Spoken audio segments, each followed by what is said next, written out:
If you're dreaming, I love talking about dream, because dream yoga is one of the most fascinating areas of Tibetan Buddhism. But when you're dreaming, if you simply attended to the phenomena that are arising without superimposition, without false projection, all of your dreams would be lucid, which is to say that whenever you'd start dreaming, you'd know the obvious. This is a dream.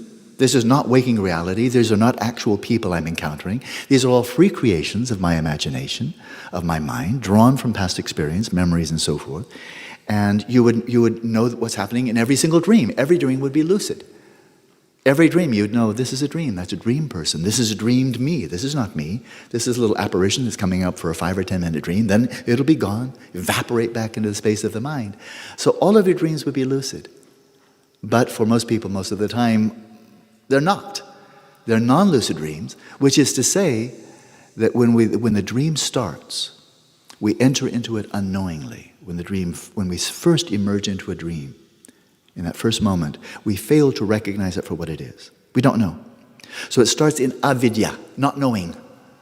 Not knowing. But that not knowing is it's pregnant. And in the very next moment, it goes from not knowing, like, what? Not knowing to, oh, I've got it. And we falsely project onto the dream, oh, this is happening. We falsely project onto it, those are real people out there. This is a real place. This is really me. And so if somebody insults you, you get upset. If they assault you physically, you try to protect yourself and so forth. In other words, it's just saturated by ignorance and delusion. And then you're just ongoing right all the way through. As Freud said, you're basically psychotic throughout the whole course of the dream because you're getting everything wrong.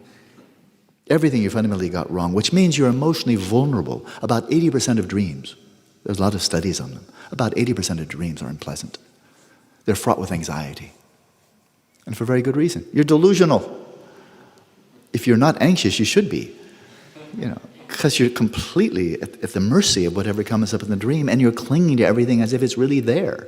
Not knowing your lifespan is maybe 10 minutes before you dissolve back into a little mini death, and then 90 minutes later you are reborn, and you're deluded all over again. Then mini death, it happens 5 to 7 times a night. Little psychotic episodes, one after another after another. And then you wake up, and you can't remember the dreams, for many people.